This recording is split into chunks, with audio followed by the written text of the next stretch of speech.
First time జాబ్‌లో join అయ్యే వరకి పీఎం వికసిత్ భారత్ రోజ్‌గార్ యోజన స్కీమ్ కింద 15,000 వరకు క్రెడిట్ అయ్యే అవకాశం ఉంది. ఓకేనా? దీనికి కండిషన్స్ ఏంటి? కాలిక్యులేషన్ ఎలా ఉంటుంది? అందరికి 15,000 క్రెడిట్ అవుతుందా? కొందరికి తక్కువ క్రెడిట్ అవుతుంది. సో, ఇవన్నీ ఎక్స్‌ప్లెయిన్ చేస్తాను. దీని కండిషన్స్ ఏంటంటే, మీరు ఫస్ట్ టైం జాబ్‌లో జాయిన్ అయ్యి ఉండాలి. ఎలాంటి కంపెనీలో? ఈపీఎఫ్ ఉన్న కంపెనీలో. Okay. Monthly gross salary should not exceed 1,00,000. Gross salary 1,00,000 కంటే ఎక్కువ ఉండకూడదు. మాక్సిమం 1,00,000 బిలోనే ఉంటుంది అందరికి.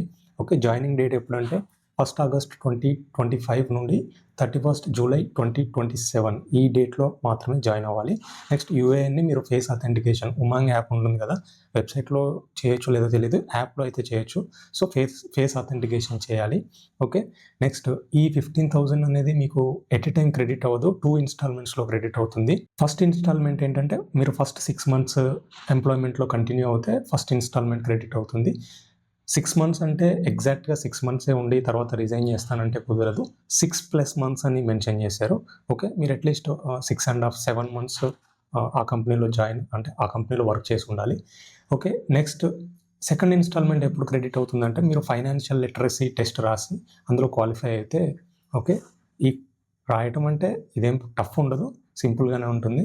ఓకే. మీ లాగిన్‌లో ఇది కనిపిస్తుంది. ఇది ఫినిష్ చేస్తే మీకు సెకండ్ ఇన్‌స్టాల్‌మెంట్ వస్తుంది. ఓకే. ఫస్ట్ ఇన్‌స్టాల్‌మెంట్ క్యాలిక్యులేషన్ ఎలా అంటే, మీరు ఫస్ట్ 6 మంత్స్ జాబ్ చేశారు. మీ ఫస్ట్ 6 మంత్స్ సాలరీ క్రెడిట్ అయింది. ఫర్ సపోజ్ 15,000 అనుకుందాం ఎవ్రీ మంత్. ఓకే. సెకండ్ మంత్‌లో మీరు లీవ్ పెట్టారు. ఓకే. 12,000 క్రెడిట్ అయింది. పర్లేదు. సో, ఈ ఫస్ట్ 6 మంత్స్ యావరేజ్ ఎంత అవుతుంది? 14,500 అవుతుంది కదా! దీంట్లో 50% క్రెడిట్ చేస్తారు ఫస్ట్. ఓకేనా? ఇది 7,500 కంటే ఎక్కువ ఉండకూడదు. అంటే ఉన్నా సరే వాళ్ళు మాక్సిమం 7,500 క్రెడిట్ చేస్తారు. ఇక్కడ చూడండి. ఇక్కడ 13,000 per month salary. Second month same 28,000 same reason. Okay. So, ఇక్కడ 50% 14,800 అయింది. అంత క్రెడిట్ చేస్తారా? లేదు. 7,500కి రెస్ట్రిక్ట్ అవుతుంది. సెకండ్ ఇన్‌స్టాల్‌మెంట్ ఎలా క్యాలిక్యులేట్ చేస్తారంటే 12 మంత్స్ క్రెడిట్స్ ఉంటాయి కదా! 12 మంత్స్ సాలరీ ఉంటుంది కదా! దీన్ని యావరేజ్ చేస్తారు. ఇక్కడ 14,750 వచ్చింది కదా! ఆల్రెడీ మీకు 7,250 అనేది ఫస్ట్ ఇన్‌స్టాల్‌మెంట్‌లో వచ్చింది. సో, అది మైనస్ చేసి రిమైనింగ్ అమౌంట్ ఇప్పుడు క్రెడిట్ చేస్తారు. ఓకే. సేమ్ ఇక్కడ కూడా అలానే.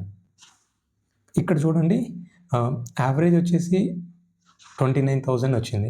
సో, 29,000లో 7,500 కట్ చేసి రిమైనింగ్ అమౌంట్ ఇస్తారా? అలా కాదు. మాక్సిమం 15,000 కదా! సో, ఈ 29,833లో ఆల్రెడీ 7,500 ఇచ్చారు.